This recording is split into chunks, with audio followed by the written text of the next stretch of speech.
परमहंसा योगानंद बचपन से ही आध्यात्मिकता और संतों के प्रति गहरी जिज्ञासा रखते थे। उनके भीतर सदैव एक खोजी प्रवृत्ति थी जो उन्हें असाधारण व्यक्तित्वों से मिलने और उनके जीवन के रहस्यों को जानने के लिए प्रेरित करती थी। जब वे मात्र 14 वर्ष के थे तब उनके मित्र चंडी ने उन्हें एक चौंकाने वाली खबर दी। क्या तुमने सुना है? भवानीपुर गांव में एक सन्यासी है, बाघ स्वामी। लोग कहते हैं कि वह नंगे हाथों से बाघों से लड़ते हैं और उन्हें एक ही वार में बेहोश कर देते हैं।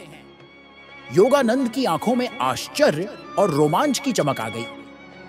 यह कोई साधारण संत नहीं था, यह तो अद्भुत शक्ति से संपन्न व्यक्ति था।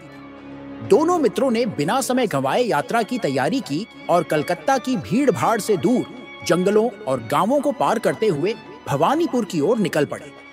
कलकत्ता की व्यस्त सड़कों से दूर हटते ही वातावरण बदलने लगा। शहर की चहल पहल की जगह अब प्राकृतिक शांति थी। दोनों मित्रों का मन अजीब सी उत्सुकता और रोमांच से भरा था। वे कल्पना करने लगे कि बाघ स्वामी कैसे दिखते होंगे। क्या सच में वे बाघों को हरा सकते हैं? रास्ते में एक वृद्ध व्यक्ति मिला जिसने सुना कि वे बाघ स्वामी से मिलने जा रहे हैं। उसने एक रहस्यमयी मुस्कान के साथ कहा, बाघ स्वामी सिर्फ एक योद्धा नहीं है, वे एक रहस्य हैं। उनसे मिलने के बाद कोई भी व्यक्ति वैसा नहीं रहता जैसा वह पहले था। यह सुनकर योगानंद और भी उत्साहित हो गए। गांव पहुंचने के बाद उन्होंने देखा कि बाघ स्वामी की चर्चा हर किसी की जुबान पर थी। हर व्यक्ति उनकी कहानियों को बढ़ा चढ़ाकर बता रहा था। किसी ने कहा कि वे दिव्य शक्तियों के स्वामी हैं, तो किसी ने बताया कि वे एक बार एक ही समय में 2 बाघों से लड़े थे। कुछ ही देर बाद दोनों मित्र बाघ स्वामी के आश्रम पहुंचे। यह कोई भव्य स्थान नहीं था, एक साधारण झोपड़ी जिसके चारों ओर घना जंगल था। झोपड़ी के सामने एक मजबूत कद-काठी वाला व्यक्ति ध्यान में लीन था। उसकी आंखें बंद थीं, लेकिन उसके शरीर से अद्भुत ऊर्जा प्रवाहित हो रही थी। योगानंद और चंडी ने झुककर प्रणाम किया। बाघ स्वामी ने आंखें खोली और हल्की मुस्कान के साथ कहा, मैं जानता था कि तुम दोनों आओगे। योगानंद ने जिज्ञासा से पूछा, स्वामी जी, क्या सच में आपने नंगे हाथों से बाघों से युद्ध किया है? बाघ स्वामी ने गहरी सांस ली और कहना शुरू किया, बचपन से ही मेरा शरीर दुर्बल था, लेकिन मेरे भीतर शक्ति की एक अनकही प्यास थी। मैं चाहता था कि मैं अपने शरीर और मन को इस प्रकार प्रशिक्षित करूं कि कोई भी भय मुझे छू न सके। उन्होंने अपनी यात्रा के बारे में बताया, कैसे वे जंगलों में रहे, कठोर तपस्या की और अपनी इच्छा शक्ति को इतना मजबूत किया कि वे बिना किसी हथियार के बाघों का सामना कर सके। एक दिन जब उनकी वीरता की कहानियां पूरे राज्य में फैल गई, तो कूच बिहार के युवराज ने उन्हें राजमहल बुलाया। युवराज ने तिरस्कार भरे स्वर में कहा, अगर तुम सच में बाघ से लड़ सकते हो तो हमारे सामने यह साबित करो। हमने एक जंगली बाघ पकड़ा है। यदि तुम उसे हरा दो तो तुम्हारी कीर्ति दूर दूर तक फैलेगी, लेकिन अगर हार गए तो तुम्हें पाखंडी घोषित कर दिया जाएगा। बाघ स्वामी ने चुनौती स्वीकार कर ली। पूरे राज्य में इस महायुद्ध की घोषणा हो गई।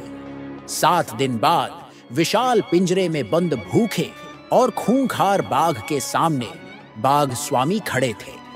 बाघ की गर्जना से पूरा माहौल कांप उठा। दरवाजे बंद होते ही बाघ ने बिजली की गति से छलांग लगाई और बाघ स्वामी के दाहिने हाथ को जबड़े में जकड़ लिया। खून बहने लगा, लेकिन बाघ स्वामी डरे नहीं। उन्होंने अपने बाएं हाथ से इतनी जोरदार मुक्केबाजी की कि बाघ को पीछे हटना पड़ा। भीड़ सांस रोके यह दृश्य देख रही थी, लेकिन बाघ अब और उग्र हो चुका था। गोली चलाओ! भीड़ में किसी की चीख गूंजी। सैनिकों ने अपने हथियार तान दिए, लेकिन बाघ की रफ्तार के आगे कोई निशाना नहीं साध सका। बाघ स्वामी को अपने पिता की चेतावनी याद आई। उन्होंने खुद को संभाला, पूरी शक्ति बटोरी और बाघ के सिर पर एक घातक प्रहार किया। बाघ धराशायी हो गया, लेकिन जैसे ही बाघ स्वामी बाहर निकलने लगे, बाघ ने अपनी आखिरी ताकत बटोरकर उन पर फिर से हमला कर दिया और उनके कंधे को पकड़ लिया। बाघ स्वामी जमीन पर गिर पड़े। भीड़ में सन्नाटा छा गया, लेकिन हार मानने का तो सवाल ही नहीं था। बाघ स्वामी ने अपनी बची हुई पूरी शक्ति झोंक दी और दोनों हाथों से इतने जोरदार वार किए कि बाघ आखिरकार बेहोश हो गया। बाघ स्वामी की यह विजय पूरे राज्य में प्रसिद्ध हो गई, लेकिन इस लड़ाई की कीमत चुकानी पड़ी। बाघ स्वामी के शरीर पर गहरे घाव थे। जहर और थकावट ने उन्हें 6 महीने तक मरणासन्न स्थिति में डाल दिया। जब वे ठीक हुए तो उन्होंने अपनी सबसे बड़ी सीख परमहंसा योगानंद के साथ साझा की। सच्ची शक्ति क्या है? योगानंद ने पूछा। बाघ स्वामी मुस्कुराए। इच्छा शक्ति। जब मैं बाघ के सामने खड़ा होता हूं तो मैं उसे एक विशाल और भयावह प्राणी नहीं मानता, बल्कि मात्र एक बिल्ली समझता हूं। मेरा विश्वास ही मेरी सबसे बड़ी ताकत है। फिर उन्होंने दूसरा रहस्य बताया। मन की शांति ही सच्ची शक्ति है। जिस दिन मैंने यह समझ लिया कि अहंकार कुछ नहीं, आत्मिक शांति ही सबसे बड़ी विजय है, उस दिन मैंने शक्ति की लालसा छोड़ दी और सत्य की खोज में निकल पड़ा।